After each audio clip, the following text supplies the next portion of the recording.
Shrimad home remedies में आपका स्वागत है। और हम आपको बताएंगे कि जब आपके कोई पैर छुए तो आपको क्या करना चाहिए। किसी के पैर छूने का मतलब है उसके प्रति समर्पण भाव जगाना। जब मन में समर्पण का भाव आता है तो अहंकार खत्म हो जाता है। पुराने समय से ये परंपरा चली आ रही है कि जब भी हम किसी विद्वान व्यक्ति या उम्र में बड़े व्यक्ति से मिलते हैं तो उसके पैर छूते हैं। इस परंपरा को मान सम्मान की दृष्टि से देखा जाता है। यह बात तो सभी जानते हैं कि बड़ों का पैर छूना चाहिए, लेकिन यह बात कम ही लोग जानते हैं कि जब कोई हमारे पैर छुए तो हमें क्या करना चाहिए। पैर छूना महत्वपूर्ण परंपरा है और आज भी इसका पालन काफी लोग करते हैं। इस परंपरा के संबंध में कई नियम भी हैं। इस परंपरा के पीछे धार्मिक और वैज्ञानिक दोनों ही कारण बताए गए हैं। जब भी कोई व्यक्ति, चाहे वो स्त्री हो पुरुष, आपके पैर छुए तो उन्हें आशीर्वाद तो देना ही चाहिए, साथ ही भगवान का नाम भी लेना चाहिए। आमतौर पर हम इस बात का ध्यान रखते हैं कि हमारा पैर किसी को नहीं लगे। ऐसा होने पर हमें दोष लगता है, और जब हमारा कोई पैर छूता है तब भी हमें दोष लगता है। अतः इस दोष से बचने के लिए मैं आपको उपाय बताता हूँ।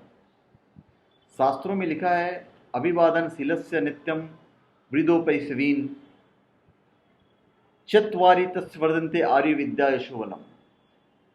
इस श्लोक का अर्थ है कि जो व्यक्ति रोज बड़े बुजुर्गों के सम्मान में प्रणाम और चरण स्पर्श करता है, उसकी उम्र, विद्या, यश और शक्ति बढ़ती जाती है। तो जब भी कोई हमारे पैर छूता है तो उस समय भगवान का नाम लेने से पैर छूने वाले व्यक्ति को भी सकारात्मक फल मिलते हैं।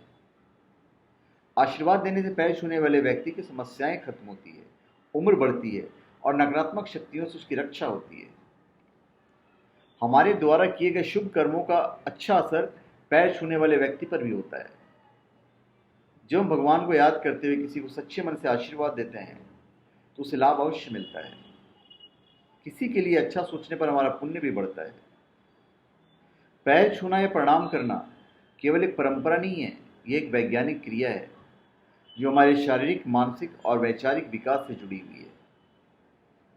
पैर छूने से केवल बड़ों का आशीर्वाद ही नहीं मिलता, बल्कि बड़ों के स्वभाव की अच्छी बातें भी हमारे अंदर उतर आती है। पैर छूने का सबसे बड़ा फायदा यह है कि इससे शारीरिक कसरत होती है। आमतौर पर 3 तरीके से पैर छुए जाते हैं। पहला तरीका झुककर पैर छूना, दूसरा तरीका है घुटने के बल पैर छूना, और तीसरा तरीका साष्टांग दंडवत करना, साष्टांग प्रणाम करना। झुककर पैर छूने का फायदा यह है कि हमारी कमर और रीढ़ की हड्डी को आराम मिलता है। घुटने के बल पैर छूने का मतलब है कि इस विधि से पैर छूने पर हमारे शरीर के जोड़ों पर बल पड़ता है, जिससे जोड़ों के दर्द में राहत मिलती है। और साष्टांग प्रणाम से फायदा है वो मैं आपको बता देता हूँ। इस विधि से शरीर के सारे जोड़ थोड़ी देर के लिए सीधे तन जाते हैं, जिससे शरीर का स्ट्रेस दूर हो जाता है। इसके अलावा झुकने से सिर का रक्त प्रवाह व्यवस्थित होता है, जो हमारी आंखों के साथ ही पूरे शरीर के लिए लाभदायक है। पैर छूने के तीसरे तरीका सबसे बड़ा फायदा यह है कि इससे हमारा अहंकार खत्म होता है। किसी के पैर छूने का मतलब है उसके प्रति समर्पण भाव जगाना। जब मन में समर्पण का भाव आता है तो अहंकार ऑटोमेटिक खत्म हो जाता है। तो धन्यवाद। आप हमारे चैनल पे सब्सक्राइब करें और अपने कमेंट दीजिए। धन्यवाद।